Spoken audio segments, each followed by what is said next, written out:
There's a place you gotta see, a land of discovery, Mystery Island. Come on! Won't you come along with me? Mystery Island, hoo-ha, Mystery Island. Hi everyone! Hey! We're back for the last day on Mystery Island. It's sad, but we're gonna have a good lesson today, don't worry. I'm Miss Faith. And I'm Mr. Tony again. And first, we're just gonna recap what our theme verse for the week is. And that is, I will extol you, my God and King, and bless your name forever and ever. Psalm 145, verse 1. Now, let's go over the different things that we learned throughout this whole week, starting at day 1. That was a long time ago. I wonder if we can remember. Let's see. God is great, the one and only. God is almighty. He's omniscient, omnipresent, and omnipotent.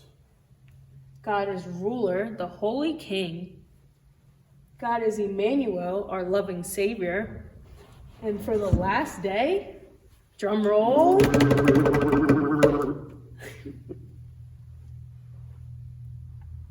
God is trustworthy. Love him and live for him. We are right at the mountain. I hope we can get the treasure after today's lesson. Can't wait. So today we're going to be looking at the story of David and Goliath. So this is an epic battle between a guy named Goliath and a teenager named David. Goliath was a champion of the Philistine army, and David was just a young man who was an Israelite. The Philistine army had gathered for a battle against the Israelite army.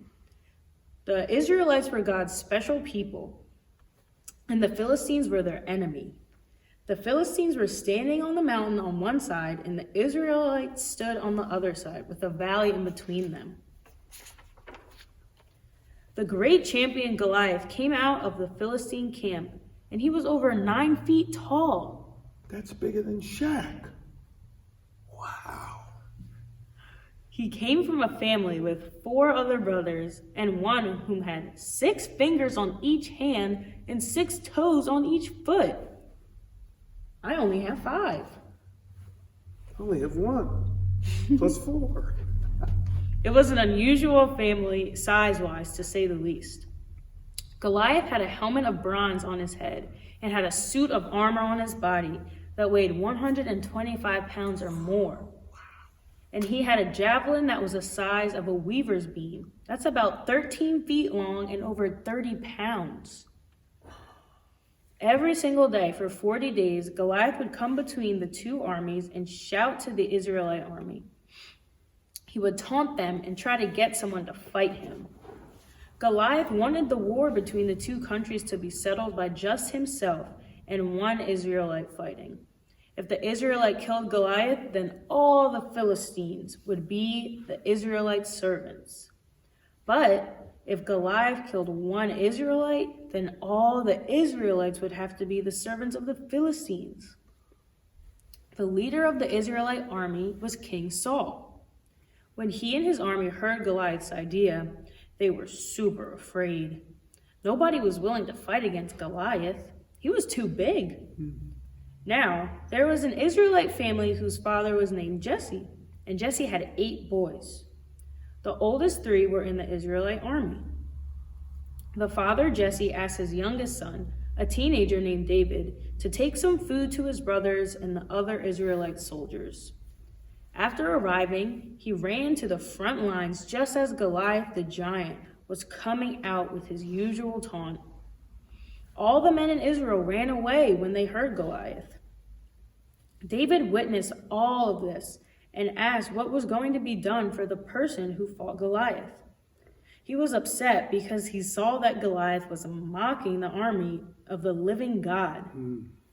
Well, when the Israelites heard what David was saying, they took him to King Saul. And David told Saul that he would go and fight Goliath. Saul didn't think that David would be able to fight him. Well, because David was only a teenager. David was most likely in his late teens at the time. David told Saul that he had taken care of sheep, and he had fought off lions and bears, and he had killed them. And Goliath would just be like another lion or bear. God delivered him from the lion and the bear, and God would deliver him from Goliath too. So Saul agreed for David to be the one to fight Goliath. He dressed David in his armor and his helmet. But David wasn't used to them, and he didn't want to use them, so he took all the armor off. He was about to go into battle with no armor. Then it was time for David and Goliath to fight. Goliath came out cursing David and saying that he was going to give David's flesh to the birds of the air and the beasts of the field. And he was just trying to scare David. Now, do you think David was scared? No. And it goes right with our theme. David trusted God because God is trustworthy. And he lived for God. So David was standing up for God, actually, when he was fighting Goliath. God is faithful to people that stand up for what he wants, when they do what God wants them to do. Not only that, David said that God would deliver Goliath to his hand, and David would strike him down and cut off his head. He said the battle is the Lord's. That meant that the Lord is in control, and that David was confident that he would win with the Lord's help. Let's say together, the battle is the Lord's. Well, Goliath began to come toward David. Now think about that, 9 feet 9 inches tall against a teenager. And remember, David was given all the armor, but he took it off. He didn't want the armor. But David didn't run away. He instead ran quickly toward Goliath, grabbing a stone and putting it in his sling. You see that? He grabbed a stone, put it in his sling. So with the Lord's help, David won the battle. How? He slung his sling, struck Goliath in the head, smack dab in the middle of his head, and he fell over and he died. David won the battle over the Philistines, and all the Israelite army was glad. Yay, we won! We beat the giant! We beat the Philistines! Then David took Goliath's sword and chopped his head off, just like he said he would.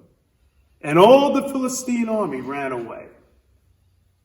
The Israelites had won, and David stood strong in his trust of the Lord.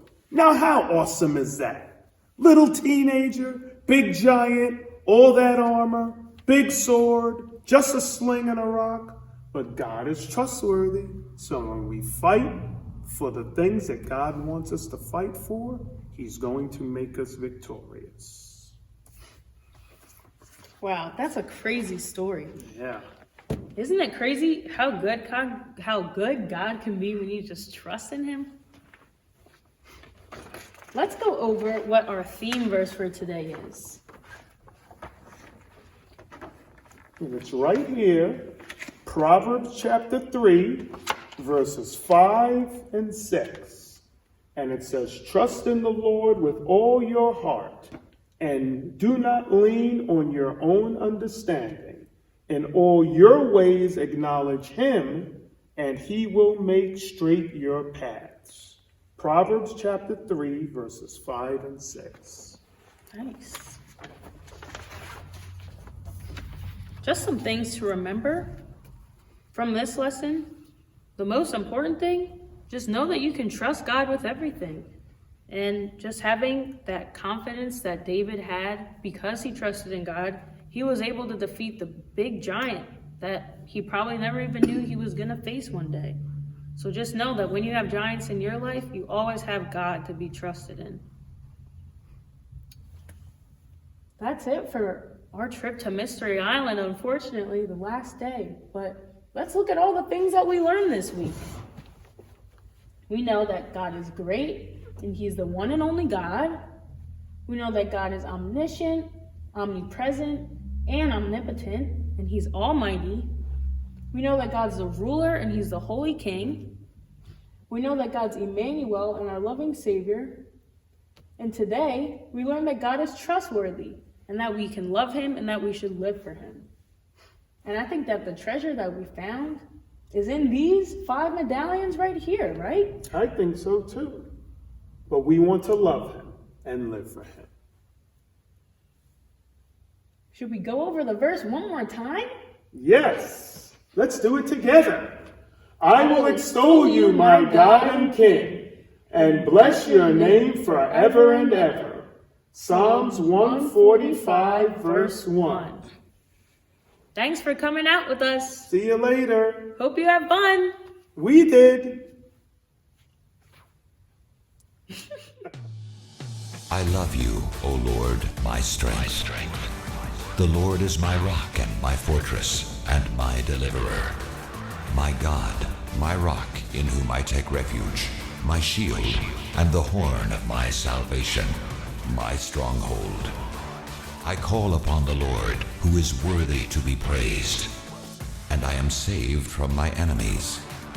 This God, his way is perfect. The word of the Lord proves true. He is a shield for all those who take refuge in him. For who is God but the Lord? And who is a rock except our God?